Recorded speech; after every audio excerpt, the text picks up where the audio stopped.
Welcome to Shri लन्नो अड्डा। तो जैसे मैंने आपका हिंदी का सोल्यूशन बताया था वैसे ही मैं यहाँ पे सोल्यूशन बताऊंगा और आगे भी इसी तरह का सोल्यूशन वीडियोस लेके आता रहूँगा आपके सभी सब्जेक्ट्स के।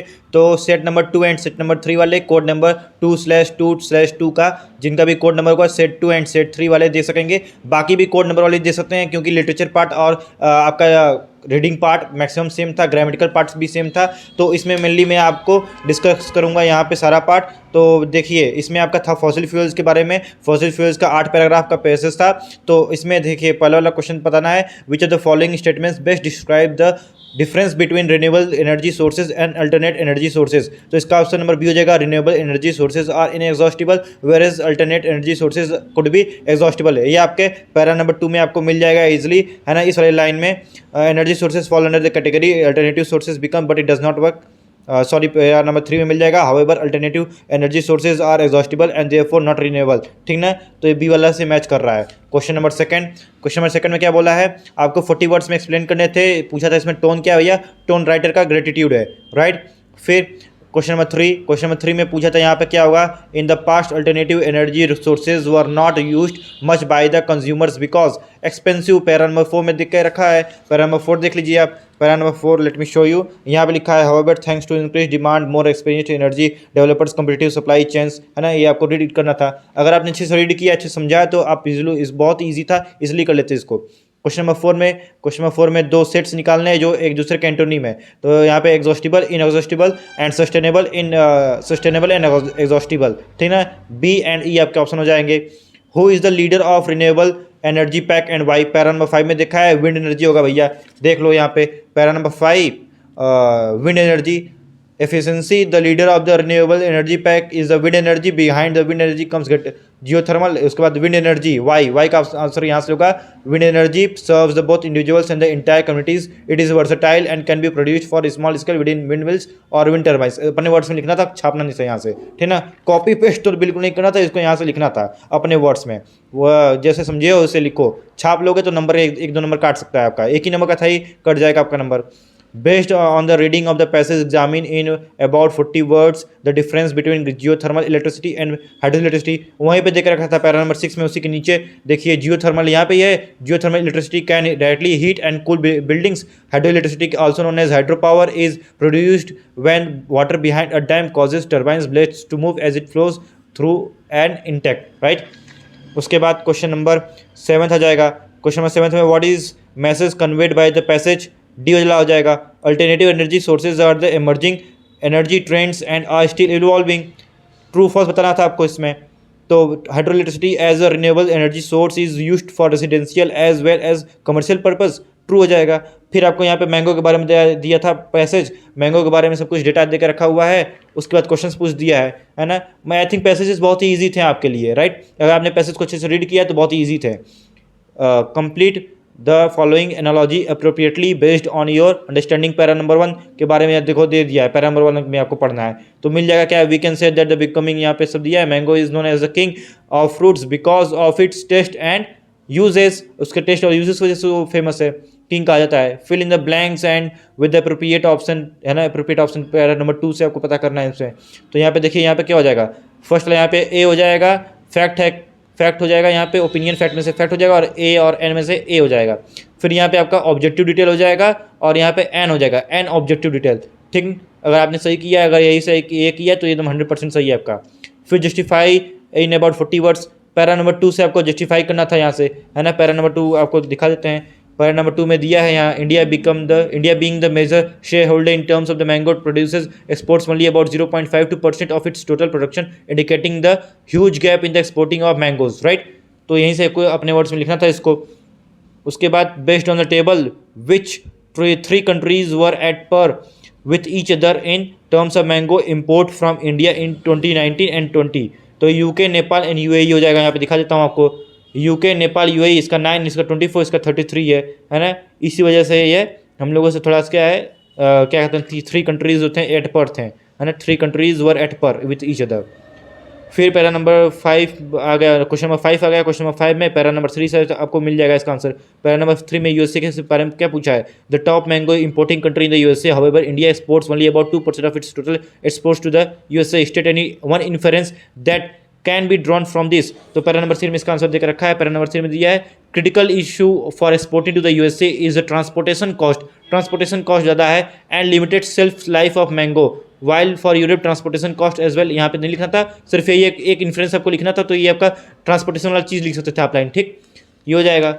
देन क्वेश्चन नंबर 6 इसका सोल्यूशन हो जाएगा।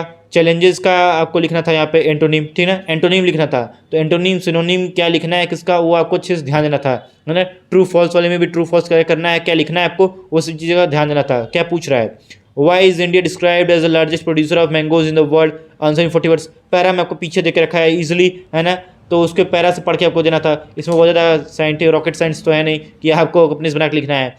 आंसर नंबर 8 7 हो गया, 8 में आपका सी हो जाएगा। India is the largest producer of mangoes and by putting in more efforts has the potential to the largest exporter too, है ना। उसके बाद ग्रामर सेक्शन में अगली वीडियो में बताऊंगा, उसके लिए आपको मेरे चैनल को सब्सक्राइब कर लेना पड़ेगा। मैं यहाँ पे आपको सीधा डिस्कस करूंगा लिटरेचर पोर्शन, है ना, क्योंकि अगली नेक्स्ट वीडियो में मैं ग्रामर बनाऊंगा। इस वीडियो ज़्यादा लंबा नहीं करना चाहता हूँ, क्योंकि इसके लिए सेक्शन 2 एंड सेक्शन 3 सबके लिए बना था, और यहाँ पे मतलब सेट 2 एंड सेट 3 के लिए बना था वीडियो। मैं लिटरेचर पोर्शन डिस्कस कर रहा हूँ अभी यहाँ पे, ठीक। तो देखिए इसमें आपका हो जाएगा ग्लिम्सेस ऑफ इंडिया से आया था टी फ्रॉम असम, तो पहले का आंसर क्या हो जाएगा, state one any one influence about Rajiv from the given context. Rajiv too was an ardent fan of detective stories but at the moment he was keen on looking at the beautiful scenery. Detective stories का तो वो ardent reader था ही, but उसको beautiful sceneries भी पसंद थी। तो इससे एक इन्फ्लुएंस मिलता है, ये है कि he did not belong to the green place like Assam but he also do not want to miss the green scenery, है ना। फिर ट्रू और फॉल्स, तो इसमें आपका फॉल्स हो जाएगा। The reason Rajveer was interested in the looking at the beautiful scenery was the detective book he was reading was not interesting. भैया देख लो, आपका ऊपर नीचे आंसर मैच कर रहा है ना, रिलेटेड इंटरकनेक्टेड आंसर्स हैं। अगर आपको एक का नहीं आ रहा तो दूसरा वाला पढ़ के आपको पहला का आंसर आ जाएगा, पहला नहीं आ रहा तो दूसरा नहीं आ रहा तो पहला पढ़ के उसका आंसर आ जाएगा, है ना। वो इंटरकनेक्टेड है, इंटरलिंक्ड आंसर सबको है। अगर जिन्होंने ढंग से भी पढ़ा होगा लिटरेचर को तो बड़े ईजिली तरीके से कर लेंगे। फिर क्वेश्चन नंबर 3 में 40 वर्ड्स में एक्सप्लेन करना था। यहाँ पे भी आपको कि people who live in the big cities are always fascinated by the natural beauty are abundant in greenery, है ना। इसको पीछे से आपको अगर स्टोरी पता है या फिर पीछे पैरा में भी देकर रखा है, आप पढ़ के उसको अपने वर्ड्स में एक्सप्लेन कीजिए। स्टोरी पढ़े हो भैया, अब तो इतना कर ही सकते हो, 40 वर्ड में आपको एक्सप्लेन करना है, 2 नंबर मिल जाएंगे, है ना। Which phrase would correctly substitute doll like figures in the given sentence from the extract. तो people collecting tea leaves doll like figures हो जाएंगे, राइट। और यहाँ पे आपका सेकंड पैराग्राफ आ गया जो यहाँ के द थीव्स स्टोरी से है, तो यहाँ पे आपका आंसर हो जाएगा बी। इसमें नॉट, देखिए नॉट बड़ा आपका कैपिटल लेटर ब्लॉक लेटर में दिया है, तो नॉट अ रीजन, तो बी वाला हो जाएगा। He had robbed Anil and left, not a reason. Question number 2 का क्या हो जाएगा, रिमोर्स मतलब सैडनेस होती है यहाँ पे, ठीक, एंड रिग्रेट। तो सैडनेस और रिग्रेट क्यों था, because he has robbed and did wrong thing, है ना। उसने चोरी की और उसने ये गलत काम किया, इसके अलावा उसके पास पछतावा और सैडनेस के अलावा कुछ नहीं बचा, इसलिए। What do you infer about Hari Singh from this statement? Whole sentences I knew I could one day bring me more than a few hundred rupees. तो हरी wanted to learn and get education, है ना, क्योंकि वो उसको education लेने में और चीज़ें सीखने में, लर्न करने में, एजुकेशन लेने में बहुत ज़्यादा इंटरेस्टेड था, इस वजह से ज़्यादा पैसा वो चाहता था। ये बताइए the reason Hari Singh was, true false बताना है, was filled with a feeling of guilt was because Anil trusted him. True, yes true. क्यों उसने हरी सिंह को गिल्ट उसके फीलिंग आई, क्योंकि वो उसके ऊपर ट्रस्ट करता था, इसी वजह से। अब यहाँ पे आपका कैमेलियन वाले से आ गया, how to tell wild animals, तो यहाँ पे आपका आंसर हो जाएगा पहले वाले में कैमोफ्लॉज हो जाएगा, change in the body colour हो जाएगा, है ना। Chameleon you see the he refers to the change in the body colour, या फिर कैमोफ्लॉज भी लिखे हो तो भी सही हो जाएगा। कैमोफ्लॉज साइंटिफिक टर्म है आपका है। What does the speaker mean when he says a lizard sort of thing, तो chameleon a type of lizard हो जाएगा, ठीक। इसका आंसर डिसमिसिव हो जाएगा, है ना। तो कैमेलियन को डिस्क्राइब करने के लिए डिसमिसिव हो जाएगा। कमेंट करना था आपको 40 वर्ड्स में, तो इन्फॉर्मेटिव टोन था यहाँ पे। फिर उसके बाद आपका सीरियस मूड था, विलिंगनेस टू लर्न था, है ना, कि किस टाइप का पोएट्स का मूड है यहाँ पे, तो आप कुछ भी लिख सकते हो। इन्फॉर्मेटिव टोन है, सीरियस मूड है उसका, विलिंगनेस टू लर्न है। फिर यहाँ आपका द ट्रीज से आ गया पोएम, तो identify the figure of speech, तो figure of speech the trees are stumbling forward into the night, है ना। ऐसा लगता है कि वो आगे चल के आ जाते हैं, तो जो ट्रीज तो चल नहीं सकते हैं, दे आर इमूवेबल, बट वो चल के कर रहा है आगे आ जाते हैं, यानी पर्सनिफाई कर रहा है, तो पर्सनिफिकेशन आपका हो जाएगा यहाँ पे फिगर ऑफ स्पीच।